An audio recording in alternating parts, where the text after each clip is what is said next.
Ta'ala wa barakatuh. Alhamdulillahi rabbil alamin wa bihi nasta'in ala umuri waddin wassalatu wassalamu ala asyrafil anbiya'i wal mursalin wa ala alihi wa sahbihi ajma'in. Qala rabbi shrah li sadri wa yassir li amri wa hlul 'uqdatam min lisani yafqahu qawli. Allahumma arzuqna ya rabbana fahman nabiyyin fahifzal mursalin ilhamal malaikatil muqarrabin fi afiyati wa salamah bi rahmatika ya arhamar rahimin. Qala Allah Ta'ala fil Qur'anil Aziz, ba'da a'udzu billahi minasyaitonir rajim. Bismillahirrahmanirrahim.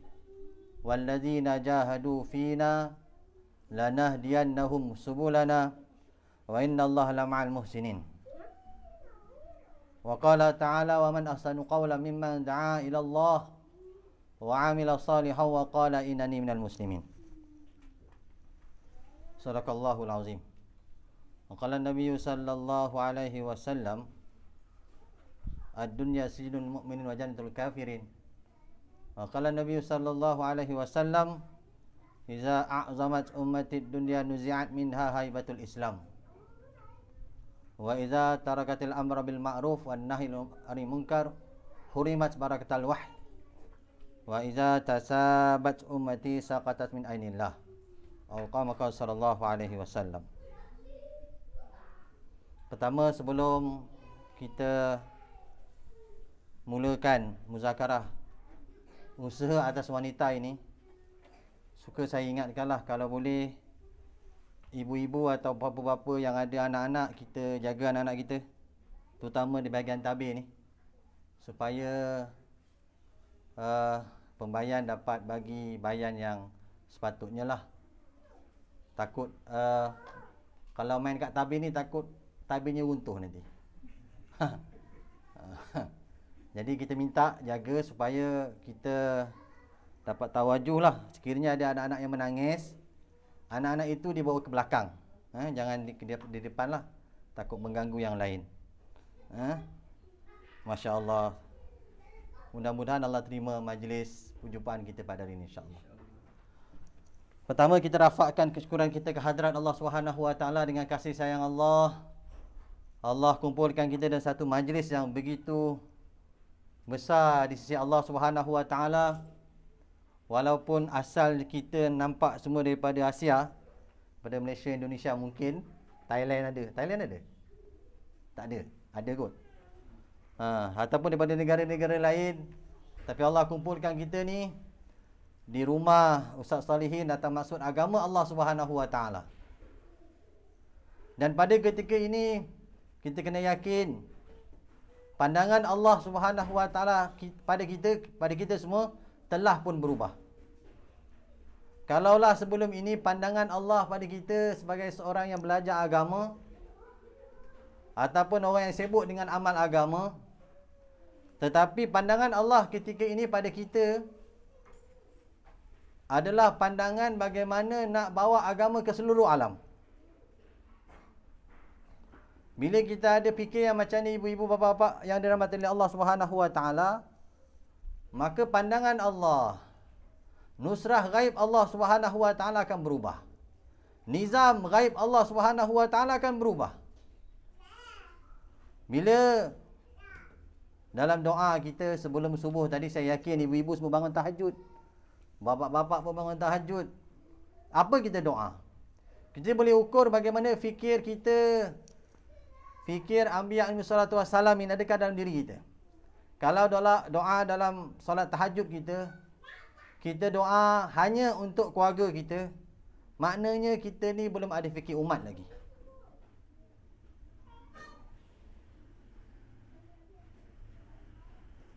Nabi SAW, kita lihat bagaimana Nabi SAW, maksud Nabi dihantar. Nabi dihantar untuk rahmat sekalian alam. Nabi dihantar bukan Saudi saja, Mekah, Madinah, Tanah Hijaz saja, tapi Nabi dihantar di seluruh alam. Semalam kami panjat Gunung Abad bin Bishir, di mana asal usul beliau di Madinah, Al-Ansari, kaum Ansar, tapi kuburnya di sini. Jemaah kami telah bagi masa di Turki. Kami lihat kubur Ayub Al-Ansari pun orang Madinah, tapi kuburnya di Turki. Maknanya mereka ni cuba sampaikan agama di seluruh alam. Kalaulah dalam doa kita pagi tadi, kita doa untuk kebaikan keluarga kita sahaja. Wahai Allah, kasihanilah suami saya, kasihanilah anak-anak saya, kasihanilah adik-beradik saya. Kalau fikir kita begitu, ataupun kita doa Allah maghfir lil muslimina wal muslimat wal mu'mina wal mu'minat al ahya'i minhum wal amwat, kita punya fikir adalah orang di Malaysia atau di Yaman sahaja, maka kita lah orang paling rugi sekali. Sebab apa? Sekarang ni ibu-ibu, bapa-bapa yang dirahmati oleh Allah Subhanahu wa taala, orang Islam di seluruh dunia ada 2 bilion manusia. Kalau kita minta keampunan untuk orang Yaman dan untuk orang Malaysia sahaja, maka kita rugi. Berapa orang Yaman yang Islam? Saya letak je 5 juta. Contohlah, lebih kot 10 juta. Berapa orang Islam di Malaysia? Katalah 20 juta. Yang 10 juta bukan Islam. Total baru 25 juta. Kan? 35 juta. Sedangkan bilangan orang Islam ketika ini 2 bilion. 2 bilion tu berapa? 2,000 juta. 2,000 juta. Jadi maknanya kalau kita ada profesor kat sini, kalau salah tolong bantu saya. Kalaulah 35 juta per dengan 2,000 juta, berapa persen ada fikir agama dalam diri kita ni? Allahu Akbar. Sedangkan Nabi SAW dihantar untuk seluruh alam.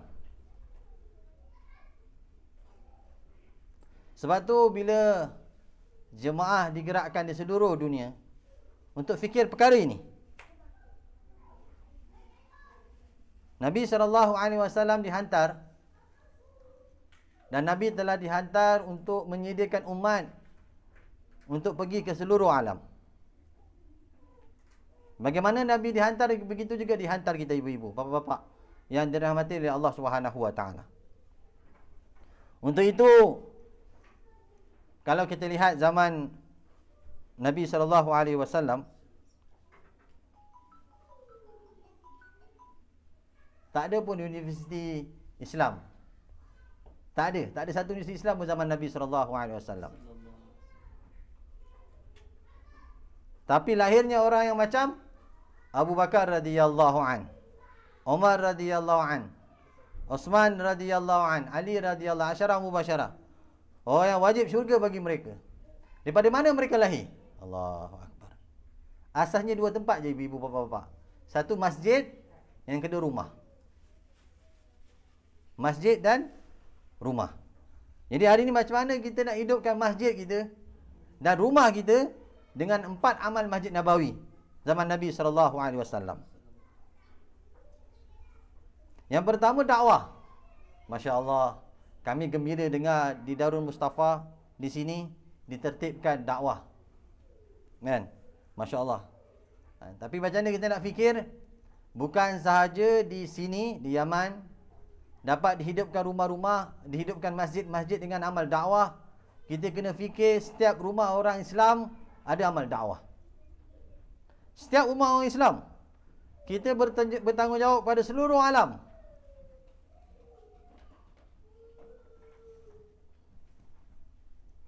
Kalaulah ada rumah di ujung-ujung dunia, walaupun dibuat daripada tanah liat, macam di sini ada tanah liat, ataupun dibuat daripada tai lembu, ataupun daripada salji, orang yang duduk dalam gunung, siapa dalam hutan, atas pokok, bawah pokok, dalam tanah, apa juga keadaan mereka, mereka kena cakap tentang kebesaran, kehebatan Allah Subhanahu wa taala. Sebab hidup amal dakwah. Apa pentingnya amal dakwah ni ibu? Allahu Akbar. Bila satu dunia cakap perkara yang sama, bila amal itu menggembirakan Allah Subhanahu wa taala, suara saya ni macam pakai mic betul tak? Kalau tahu lagi tadi aku dah bayan. Alhamdulillah. Tapi tak tahulah berapa lama ni, macam dah serak dah ni. Dah. Okey. Ingat tak faham tadi. Apa pentingnya amal dakwah? Satu ketika ibu-ibu, bapa-bapa biasa dengan hadis, saya ingin kita sama-sama ingat semula je. Bagaimana Ibn Abbas radhiyallahu an pada masa itu umur 10 tahun di belakang Nabi SAW di atas unta. Nabi ajar beberapa kalimat kepada Ibn Abbas radhiyallahu an. Dia kata apa? Ya gulam, inni u'allimuka kalimat ihfazillah yahfazka. Peliharalah Allah, maka Allah akan pelihara kamu.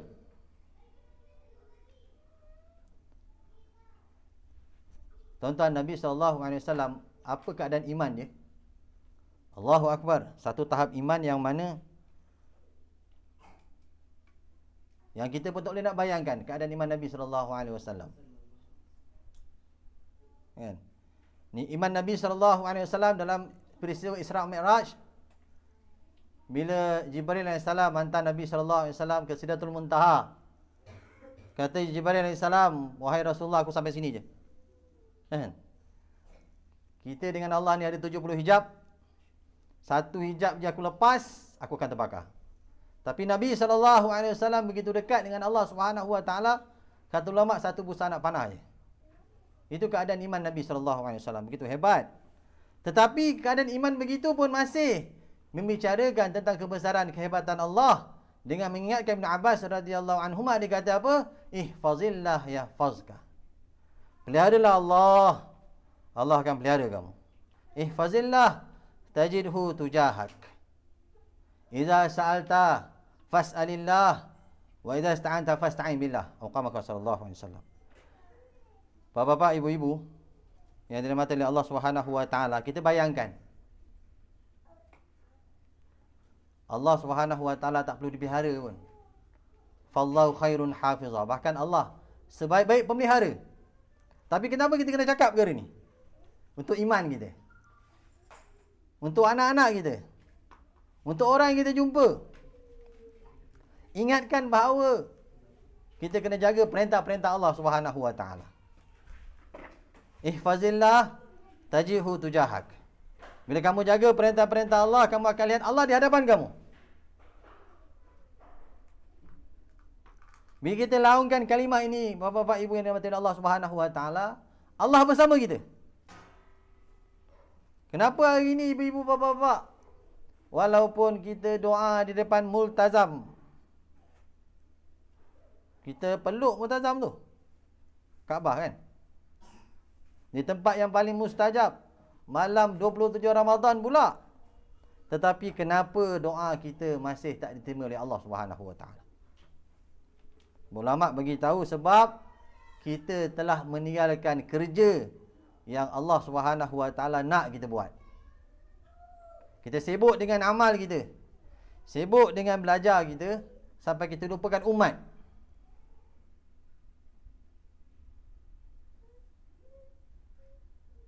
Sebab tu kita kena taubat.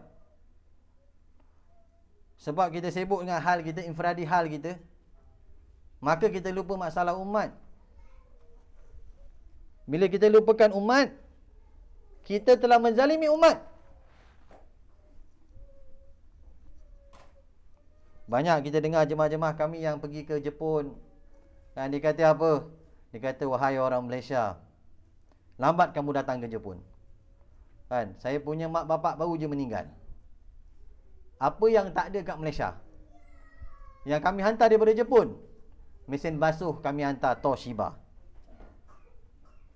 Dulu awal-awal telefon Nokia 3310 kami hantar. Apa yang kami tak hantar? Aircon kami hantar.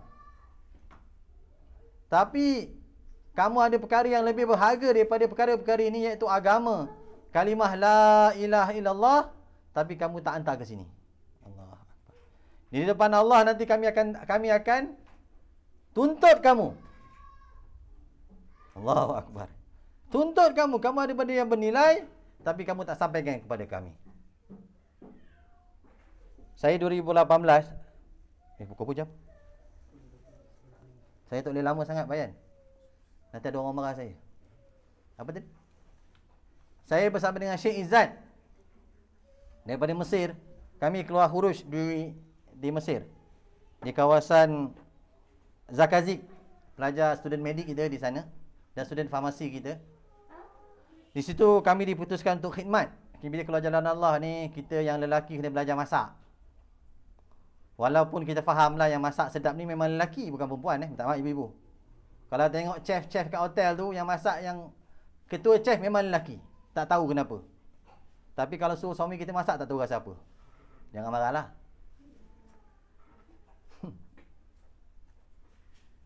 Bukan itu yang saya nak cerita, cerita lain. Apa cerita dia tadi? Syekh Izzat ni tanya saya, dia kata apa? Syamsuddin, apa yang kamu faham tentang Balighu anni walau ayah. Balighu anni walau ayah. Sampaikanlah daripada aku walaupun satu ayat. Dia kata balighu apa? Hadza taklif. Ini tanggungjawab. Bahasa Melayu ni ibu-ibu benda yang terlalu tinggi bahasa dia. Bahasa dia kenapa saya cakap tinggi? Kita kena tanggung di sini dan jawab di akhirat nanti. Balighu, ni perintahan. Fi'il amal, perintah. Balighu kata Nabi SAW. Anni. Yang cakap tu bukan Perdana Menteri. Yang cakap tu bukan para mufti. Yang cakap tu bukan ulama kita. Tapi Nabi SAW. Hadza tashrif. Ini satu kemuliaan. Siapa yang sampaikan agama Allah Subhanahu Wa Taala ke seluruh dunia, maka dia telah buat satu kerja mulia. Siapa yang buat kerja ni? Orang-orang yang dipanggil oleh Allah Subhanahu Wa Taala sebagai Habibullah, Khalilullah, kekasih-kekasih Allah Subhanahu Wa Taala. Hadza tashrif. Ini satu kemuliaan. Dan walau ayah. Hadza takhfif. Satu keringanan untuk umat ini. Yang dia kata, saya ni ta'alim, miskat pun tak habis. Daurah hadis pun jauh. Boleh ke buat dakwah? Ini dalil dia, bapa-bapa, ibu-ibu. Walaupun satu ayat, kita tahu kita kena sampaikan seluruh alam. Kita tahu la ilaha illallah. La ilaha illallah kita sampaikan seluruh alam. Muhammadur Rasulullah. Sampaikan seluruh alam. Saya keluar di Sabah. Saya ingat lagi saya bagi bayan. Saya ingat kata dengan dia, sebelum tidur baca subhanallah 33 kali, alhamdulillah 33 kali, Allahu akbar 34 kali. Habis bayan tu kan, lepas tu kita buatlah amalan adab tidur sebelum tidur kan. Ada seorang budak Filipin. Saya sebut, dia jumpa saya lepas bayan, saya bagi ceramah. Dia kata apa? Bang, boleh ajar saya tak?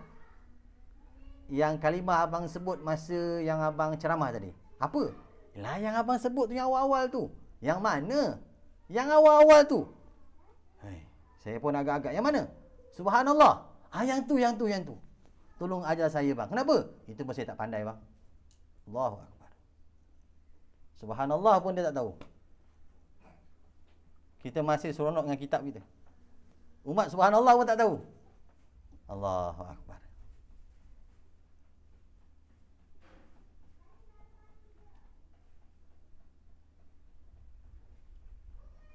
Apa yang Allah Subhanahu Wa Taala akan bagi pada kita bila kita buat kerja dakwah ini? Saya beritahu tadi kemuliaan. Yang kedua, bantuan Allah Subhanahu Wa Taala bersama kita. In tansurullah yansurukum wa yusabbit aqdamakum. Ini kita bantu agama Allah, Allah akan bantu kita. Allahu Akbar. Bila kata Allah bantu kita, bapak-bapak, ibu-ibu, tak ada satu kuasa dalam dunia yang boleh halang daripada bantuan Allah Subhanahu Wa Taala. Syekh Izzat tanya saya lagi satu ayat. Dia kata apa? Wahai Syamsuddin, apa yang kamu faham tentang wallazina jahadu fina lanahdiyannahum subulana wa innallaha lama'al muhsinin. Bila kita mujahadah jalan Allah, Allah Subhanahu Wa Taala taukidkan kata apa? Lanahdiyannahum subulana. Allah Subhanahu Wa Taala kami kata kami akan buka pintu-pintu hidayat. Wa innallaha lama'al muhsinin. Saya kata kalau biasalah di Malaysia, orang yang keluar jalan Allah SWT ini, kalau sebelumnya dia tak jaga sembahyang, alhamdulillah keluar 3 hari, 4 hari, 4 bulan dia akan jaga sembahyang. Jaga sembahyang berjemaah. Kalau sebelum ni tak pakai kupiah, dia akan pakai kupiah tutup kepala. Sebelum ni tak tahu apa tu sunnah miswak, sebagainya dia akan pakai sunnah miswak, sebagainya. Jaga tahajud. Kan, dia akan ada fikir umat, fikir seluruh alam sebagainya. Lalu dia kata, dia tanya saya lagi, apa lagi kamu faham tentang ayat ni? Dia kata, itulah yang saya faham.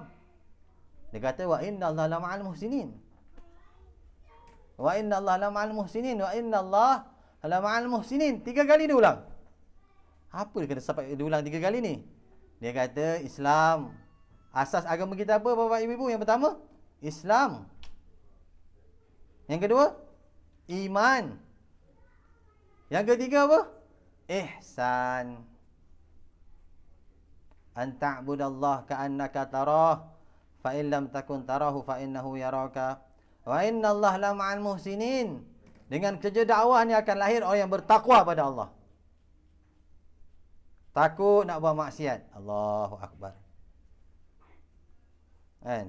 Dia buat ibadat seolah-olah dia nampak Allah. Paling kurang dia yakin Allah melihat dia. Dan dia akan sampai nak makam, dia takut kepada kehidupan akhirat. Kan, kehidupan akhirat. Bapak-bapak, ibu-ibu dan mati Allah Subhanahu wa taala. Saya kena cepat. Pertama, macam mana kita nak hidupkan masjid kita dengan amal dakwah. Dakwah, ta'lim, ta'alum, ibadat dan khidmat.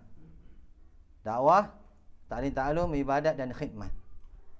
Bagaimana di rumah kita, kita lihat kehidupan orang yang terdahulu, orang-orang yang zaman Nabi SAW, bagaimana mereka bagi kehidupan mereka. Amal agama hidup 24 jam di rumah mereka. Kan, kita dengar orang yang buat kitab Fadilat Amal tu, hidup keluarga Maulana Zakaria rahmatullah alaih, macam mana dia beritahu bapak dia bangun pukul berapa awal malam, tengah ada datuk dia bangun, dan hujung dia bangun. Bagi masa. Jadi hidup 24 jam rumah dia dengan amal agama. Kenapa pentingnya rumah kita hidup dengan amal agama? Sebab bila kita hidupkan rumah kita dengan amal agama yang diajar oleh Nabi SAW, akan lahir orang seperti Abu Bakar radhiyallahu an, Umar radhiyallahu an, Uthman, Ali radhiyallahu anhum. Pertama, hidup dengan dakwah, taklim. Kita kena tertibkan rumah kita dengan bacaan taklim. Kita pun tahu, masya-Allah, saya pun dengar di sini ada hidupnya amal taklim di situ. Bagaimana kita nak hidupkan taklim kita? Kalau dulu kita dengar siapa yang biasa dengan sifat sahabat, kalau dulu kita faham, kita kata hakikat solat tu apa? Membawa ketaatan dalam sembahyang, keluar sembahyang, sehingga solat kita dapat mencegah kita dari fahsyat dan mungkar. Kita pergi kepada hakikat solat. Macam mana? Kita kena usaha sembahyang kita paling kurang mencegah dia fahsyat dan mungkar. Sembahyang hari demi hari, hati kita tak nak buat maksiat. Dan zahir kita, anggota kita tak nak buat maksiat. Mata kita tak buat maksiat, tangan kita tak buat maksiat, hati kita tak sangka buruk dengan orang, tak ada merendah-rendahkan orang, tak ada mengumpat orang, lidah kita tak mengumpat orang. Sepatutnya ini sembahyang yang kita kena capai. Paling kurang sembahyang kita dapat mencegah dia fahsyat dan mungkar. Level yang kedua kita capai apa? Wasta'inu bisabri wassalah. Kita gunakan sembahyang, kata ulama-ulama kita. Paling kurang kalau bagaimana hari ni kita gunakan duit untuk selesaikan masalah kita, tapi kita kena belajar, kita kena belajar bagaimana kita gunakan duit kita untuk selesaikan masalah. Tapi zaman sahabat dulu, mereka gunakan solat untuk selesaikan masalah mereka. Kalaulah kita dapat bawa solat kita macam mana kita yakin dengan duit pun cukup dah. Kan hari ni semua duit. Anak sakit duit, bang ada duit banding klinik. Perut lapar duit, bang ada duit nak beli makan. Semua bang duit. Bang dia tak komat, dia cuma duit. Bang duit. Tapi sahabat Nabi SAW dulu radhiyallahu anhum ajma'in, mereka gunakan solat untuk tarik bantuan Allah Subhanahu wa taala. Adakah perkara itu dah ada dalam hidup kita? Allahu akbar. Anak sakit, telefon suami, bang, anak sakit, klinik. Kan? Kita pergi pada amal dulu. Sembahyang 2 rakaat, minta dengan Allah, bagi makanan-makanan sunnah dan sebagainya. Barulah kita pergi pada asbab. Kalau tak, ilah kita masih lagi makhluk. Kita sebut la ilaha illallah, kita sebut. Tapi pergantungan kita masih pada suami kita, dan pergantungan kita masih lagi pada asbab, bukan pada Allah Subhanahu wa taala. Jadi kita kena latih. Kita kena latih perkara ni. Dan paling tinggi, kata ulama, hari ni apa makna solat? Kita dapat manfaat terus daripada kudratullah. Dapat manfaat terus daripada kudratullah, daripada sembahyang kita. Bapa-bapa, ibu-ibu yang dirahmati Allah Subhanahu wa taala. Begitu juga dengan hakikat ilmu. Alhamdulillah kita duduk di sini, kita belajar. Nak tahu mana halal, mana haram, mana hak, mana batil, mana syirik, mana tauhid. Kita belajar di sini. Tapi kata ulama kita macam mana? Apakah hakikat ilmu? Bagaimana kisah Ibrahim AS? Bagaimana kisah Ibrahim AS? Apa kisahnya? Apabila kami di Sani Ulfa di Turki, kami bergerak ke sana, di kawasan Turki, 1300 km daripada Istanbul. Kami naik kereta pergi sana, tengok kesan-kesan di Antakya, di kisah Habibun Najjar. Dan kami teruskan ke jalan ke Sani Ulfa, tempat Ibrahim AS dibakar. Kami lihat kesan-kesan dia. Apa kesan dia? Kita tengok dalam kisah, dalam Al-Quran Allah cerita kan, bila Ibrahim AS dilastik. Apabila Ibrahim AS dilastik daripada lastik itulah, tiang besar tu, dihidupkan api 40 hari 40 malam. Kata ulama sampai burung pun tak boleh nak melintas. Begitu besar apinya tu. Tapi apa? Bila Ibrahim AS dilastik keluar, datang malaikat untuk bantu Ibrahim AS. Dia kata, Ibrahim, nak tak aku tolong kau? Dia kata tidak. Hasbi Allah wa ni'mal wakil. Hasbi Allah wa ni'mal wakil. Dia kata ni api ni baik. Dia kata tak, Allah tahu apa yang berlaku atas diri aku. Dengan yakin, dengan ilmu yakin yang ada pada Ibrahim alaihi salam, Allah Subhanahu wa taala telah ubah nizam alam. Sepatutnya api membakar, hukum adat api membakar. Tapi Allah perintahkan, kulna ya nar rukuni bardan wa salaman ala Ibrahim. Allah perintahkan api untuk sejuk dan sejahtera untuk Ibrahim AS. Ni yakin. Allahu Akbar. Yang kita kena bina. Bila ada ilmu yang macam ni, kan kata ulama, pada Allah perintah kulna ya nar rukuni bardan, maka api di seluruh dunia telah sejuk. Pada ketika itu Ibrahim AS dalam keadaan menggigil kesejukan. Bila Allah perintah wasalaman, barulah rasa aircon. Barulah rasa aircon tak sejuk sangat. Taklah macam negatif 8, negatif 10. Rasa aircon nyaman je. Seluruh dunia api ketika itu macam tu. Tapi Allah sebut ala Ibrahim, barulah khusus untuk Ibrahim alaihissalam. Dan depan mata kami di Sani Ulfa tu, kami lihat sendiri, diberitakan daripada orang sana, ulama-ulama di sana, daripada julangan-julangan api itu bukan julangan api, tapi telah terbentuk bunga-bunga ros daripada kayu-kayu api. Subhanallah. Daripada kayu api itu patut keluar julangan api, tapi dengan perintah Allah jadi bunga ros. Ros yang wangi lagi. Namrud nampak. Dia kata, sakit hati pula aku tengok, dia kata. Ingat nak hinakan Ibrahim AS, tapi yang hinakan, yang muliakan Allah Subhanahu wa taala. Allahu Akbar. Dibakar 40 hari 40 malam, satu helai bulu pun tak terbakar. Bapak-bapak, ibu-ibu yang dirahmati Allah Subhanahu wa taala. Bukan itu saja, daripada bara api itu Allah Subhanahu wa taala telah jadikan ikan-ikan. Tak masuk otak ibu-ibu. Bara-bara api jadi ikan. Yang mana spesies itu tak ada kat dunia ni. Kat situ je ada. Ini perkataan, percakapan, kalimah membesarkan Allah, menafikan makhluk. Bila kita hari-hari cakap, maka makhluk akan jadi kecil dan kebesaran Allah Subhanahu wa taala akan masuk dalam diri kita. Bapak-bapak, ibu-ibu yang dirahmati Allah Subhanahu wa taala, bagaimana kita nak hidupkan dengan solat awal waktu di rumah kita? Solat awal waktu. Sebab agama pertama bagi anak-anak kita adalah kita. Bukan taska pasti kalau di Malaysia lah.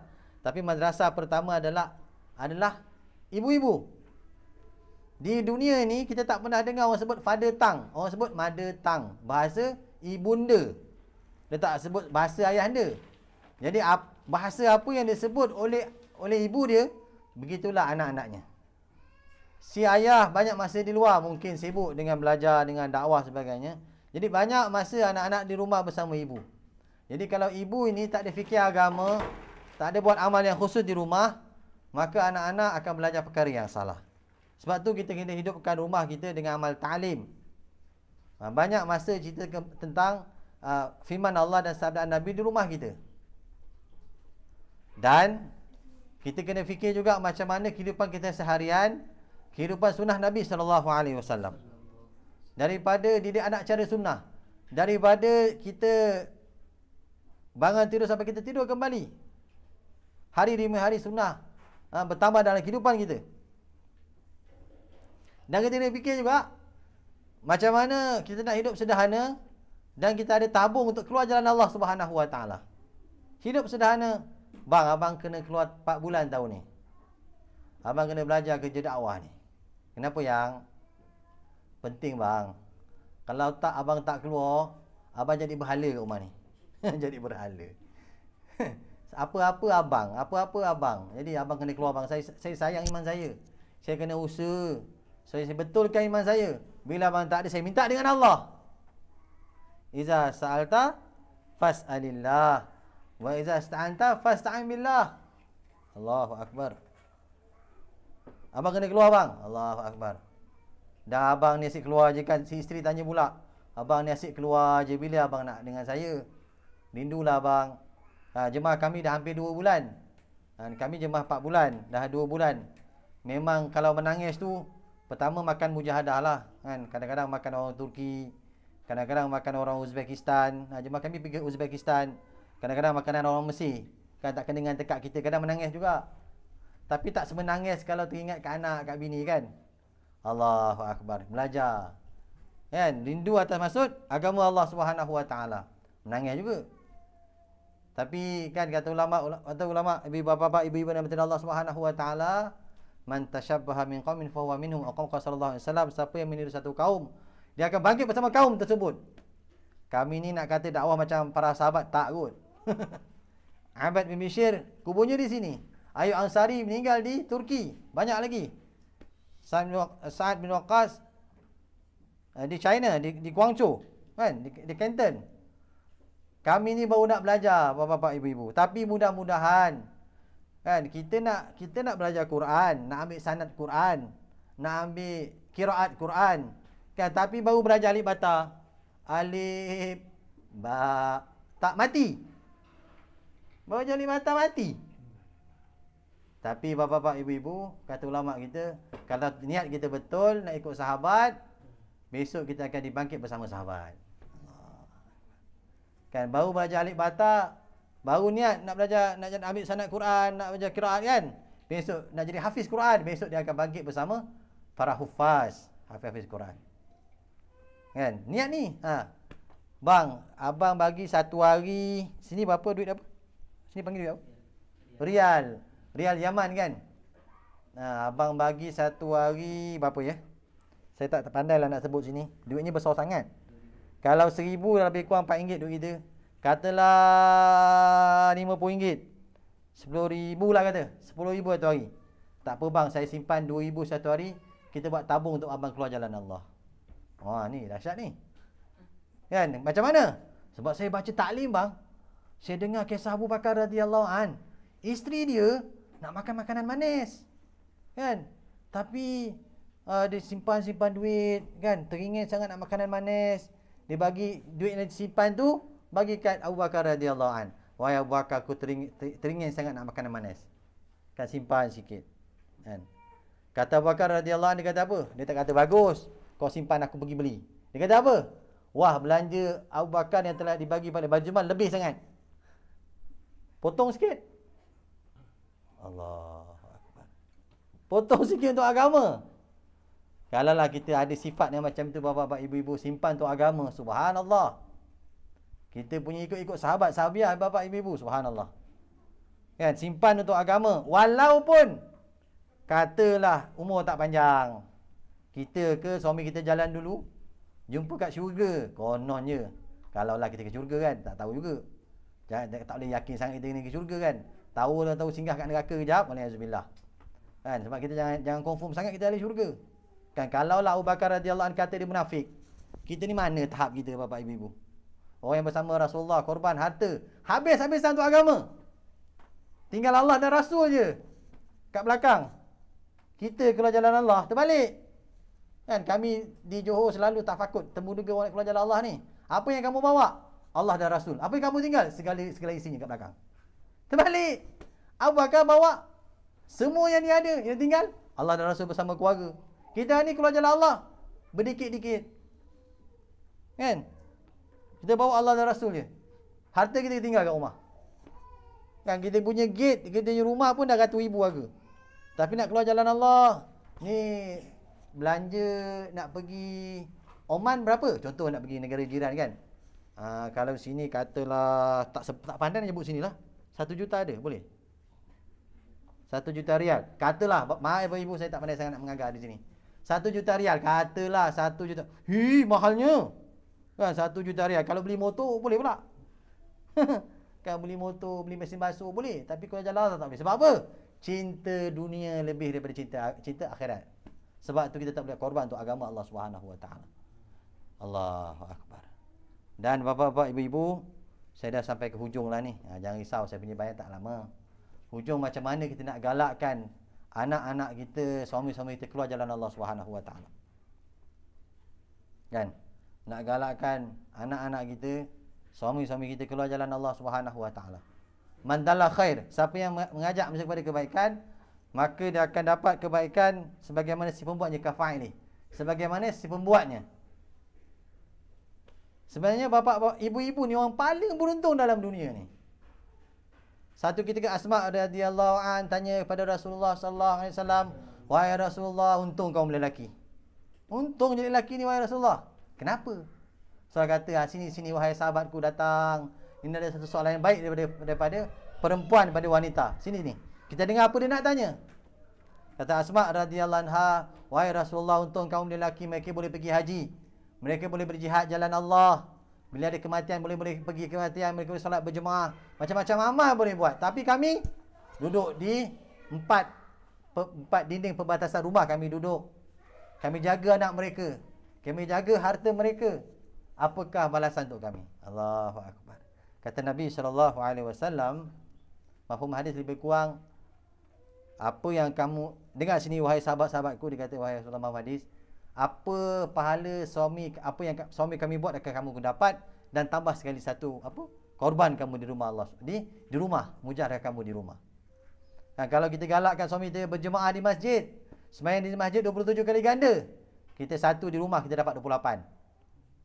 Isteri suami kita dapat 27, kita dapat 28. Sebab kita tolong gosok baju dia, kita basuh baju dia, kita sediakan baju dia, nak pakaikan baju dia, pakaikan dia punya kain pelekat dia, pakaikan dia punya baju dalam tu apa? Singlet dia. Kalau musim sejuk kita pakaikan stokin dia. Subhanallah. Saya yakin orang perempuan di Yaman ni semua macam tu, sampai stokin pun pakaikan untuk suami dia. Subhanallah. Kan? Kalau makan tu agaknya suap mulut kat suami dia, sebagainya lah. Ni macam ni agaknya. Pahala bagi orang yang galakkan mahram dia keluar jalan Allah. Beritahu dengan Alung, wahai Alung, kau kena keluar 4 bulan tau, nanti 40 hari. Kau kena keluar. Okey, Alung keluar Januari sampai Mac atau sampai April. Lepas tu Angah keluar. Lepas tu Uda keluar. Lepas tu Baba dengan Mama nak keluar juga. Kan? Baba dengan Mama nak keluar juga. Sebenarnya dah usaha dakwah ni bapa ibu-ibu, kita ada jemaah masturat juga. Bergerak di seluruh alam. Bergerak di seluruh alam. Dan jemaah Malaysia ni ditunggu-tunggu oleh jemaah Malaysia di Indonesia ni ditunggu oleh di seluruh alam, sebab orang Malaysia ni, kami pergi di Turki, kami pergi di Uzbek, dia kagum sangat ni orang Malaysia ni. Tak tahu kenapa. Dia kata kami takjub tengok kamu boleh buat haji. Orang Malaysia ni tertib, tak langgar-langgar orang bila dia tawaf, bila dia sa'i lari-lari dia tak sepak orang, kan? Dia tak langgar pakai kerusi roda. Tertib sangat orang Malaysia ni. Hari-hari mandi, kan? Hari-hari mandi wangi katnya orang Malaysia ni, kan? Tapi kalau kita tengok negara lain, kadang mandi seminggu sekali dan sebagainya. Tapi orang Malaysia ni suka sangatlah. Jadi sebenarnya bapa-bapa, ibu-ibu ni bukan sahaja tanggungjawabnya untuk di Yaman ni saja, sekitar Yaman atau di Malaysia, tapi kita kena fikir umat seluruh alam. Bapa-bapa, ibu-ibu yang berterima Allah Subhanahu Wa Taala untuk itu, kita kena bagi azam niat kita insya-Allah. Itu je. Sementara kita duduk-duduk bincang-bincang, makan-makan kan, kita dapat ada fikir risau agama ni. Mudah-mudahan Nabi SAW besok di padang mahsyar nanti, bila kita nak jumpa Nabi SAW, nak minum daripada telaga Kausar, kan ada orang dapat minum daripada cawan-cawan yang sebanyak bintang di langit. Tapi ada satu golongan yang akan dapat mangan daripada tangan, minum telaga Kausar daripada tangan suci murni Nabi SAW. Dia akan hidup direct daripada tangan Nabi SAW. Siapa? Orang yang buat kerja dakwah ni. Allah. Mudah-mudahan kita tergolong golongan tersebut. Amin bapa-bapa, ibu-ibu yang dirahmati Allah Subhanahu Wa Taala. Jadi itu kita niat azam insya-Allah. Tertibnya mudah. Sekarang ni kita ada bentuk jemaah satu hari je. Satu hari pun tak bermalam pun. Daripada pukul 9.30 pagi sampai sebelum maghrib habis. Kita akan buat daurah jugalah macam khusus. Satu hari melibatkan lelaki dan perempuan. Tak ada anak kena minta orang lain jagakan sekejap lah. Supaya dapat penumpuan. Dalam tu kita akan buat bentuk jemaah sehari. Di situ kita akan ajar macam mana nak hidupkan amal di rumah kita 24 jam. Dengan amal dakwah, ta'lim, ibadat dan khidmat. Kan? Dan kita ada bentuk jemaah juga, jemaah 3 hari masturat bersama suami. Begitulah terus 40 hari, 2 bulan negara jauh dan sebagainya. Bermula dengan kita hidupkan ta'lim di rumah dulu. Jadi kita niat azam dulu. Bila kita nak buat niat ta'lim, penting sangat bapak ibu-ibu, kita hidupkan ta'lim di rumah kita. Bila kita hidupkan ta'lim di rumah kita, maka agama akan masuk dalam rumah kita. Agama akan masuk dalam rumah kita. Ta'lim yang saya maksudkan di sini, bapak-bapak, ibu-ibu biasa dengan ta'lim masail. Belajar di Darul Mustafa, di ribat-ribat di sini banyak kan. Tapi hari ini sebab keinginan untuk amal agama tu kurang, sebab kita kurang dengan fadail amal. Kelebihan untuk satu amal. Kata ulama kita dalam dakwah ni, kalau kita buat satu amal, kita tahu apa dia punya fadilat dia, maka kita akan sungguh-sungguh buat amal. Saya buat contoh. Bapak-bapak, ibu-ibu tahu. Kita dah tahu dah. Kita dengar sekali dua, kita dengar siapa yang salat duha 12 rakaat, Allah akan bina mahligai dalam syurga. Kalau kita bayangkan kelebihan itu dan kita buat, kita akan buat sungguh-sungguh dan kita akan istiqamah. Siapa yang buat sunat rawatib 12 rakaat sebelum dan selepas sembahyang sunat rawatib, Allah Ta'ala akan bina mahligai dalam syurga. Allahu Akbar. Siapa yang baca Al-Ikhlas 10 kali, Allah Ta'ala akan bina mahligai dalam syurga. Siapa yang berdebat, dia betul tapi dia diam, dia tak balas pun, kan? Dia pihak yang benar tapi dia tak balas, dia diam je. Orang marah dia diam je, Allah akan bina mahligai dalam syurga. Jadi kalau kita ihtimam perkara ni bapak-bapak, ibu-ibu, berapa banyak mahligai dalam syurga besok. Allahu Akbar. Sungguh-sungguh dalam amal. Dan kita sungguh-sungguh, wahai Allah, aku nak kita sibuk kat dunia ni dengan rumah kita. Kadang-kadang kita lupa rumah kita kat akhirat nanti. Jadi sebab itu kita hidupkan ta'lim. Bila kita ada sungguh-sungguh, kan, bila kita sungguh-sungguh duduk dalam ta'lim, maka kan kita akan belajar untuk kita tahu fadilat satu amal. Dan kita akan sungguh-sungguh buat satu amal. Ada 5 perkara sebelum saya tutup, sebelum kita tashkil. Ada 5 perkara untuk kita dapat hakikat satu amal. Yang pertama kita kata ada hakikat iman. Hari-hari buat dakwah, nafi makhluk, isbat Allah. Allah buat segala-galanya, makhluk tak boleh buat apa. Yang kedua, kita boleh buat hari-hari. Hari ni saya tengok di Darul Mustafa, masya-Allah di sini Yaman, sebelum sembahyang dia akan biasa dengan zikir. Subhanallah, subhanallah, subhanallah, subhanallah, kan? Alhamdulillah, alhamdulillah. Banyak kami belajar sini. Tapi kita tambah lagi. Kita cuba 2 perkara kita buat. Pertama, kita cakap dakwah mafhum kalimah, nafi makhluk, isbat Allah. Cakap hari-hari sebelum sembahyang pun boleh, dan kita ajak orang kepada sembahyang. Pastikan anak-anak kita sembahyang, suami kita sebelum pergi masjid, isteri dah di rumah, duduk atas tikar sejadah. Minta maaf bapak ibu-ibu, kadang suami dah dekat masjid, isteri masih kat rumah, balik tengok yang dah sembahyang, yang lupalah bang sembahyang, lupa sembahyang. Lupalah bang. Contoh, maknanya salah suami. Suami kena pastikan dia pergi masjid tu, isteri dah ada atas tikar sejadah, anak-anak dah standby sembahyang sebagainya. Yang ni kita ajak orang kepada sembahyang. Pertama kita ada hakikat iman, yang kedua kita kena ada sahih tarikat. Sembahyang cara Nabi SAW. Yang kita kena ada sahih ihtisab. Kita tahu apa kelebihan satu amal. Yang keempat, kita ada sahih ihsan. Kita ibadat macam kita nampak Allah, paling kurang kita yakin Allah melihat kita. Kalaulah sebab kita baca Quran, berzikir, solat, kita yakin daripada takbiratul ihram sampai bagi salam, tak ada yang kita ingat melainkan Allah, macam mana kita keadaan sembahyang kita? Kan? Itu orang yang paling beruntung. Daripada takbiratul ihram sampai bagi salam, dia ingat, tak ada tengok suami, dia tengok anak, dia tengok Allah je. Kalau tak, kita angkat takbiratul ihram, Allahu Akbar. Tadi tengah rebus kentang. Dah masak ke belum habis? Sembahyang kita habis. Jadi sembahyang kentang. Kan? Sembahyang kentang. Jadi kita pastikan, kita uruskan jadual rumah kita, pastikan sembahyang kita sembahyang paling baik. Allahu Akbar. Dengan sembahyang, inna salata tanha 'anil fahsya'i wal munkar.